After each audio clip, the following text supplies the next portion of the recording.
Hello mga idol, shout out, kita nyo ba yan? Kung hindi nyo nakita, bulag ka. Ayan, wala pang tao dahil maaga pa. At dito nga pala tayo ngayon sa may Dilpan mga idol, sa Manila, Tondo.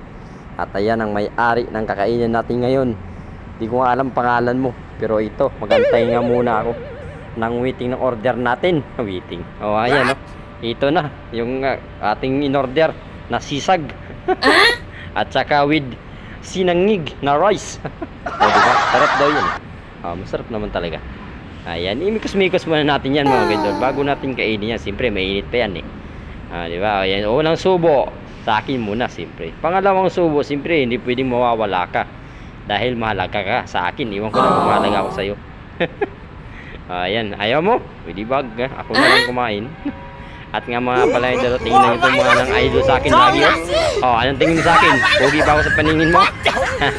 Relax ka lang dyan ha. At mamaya nga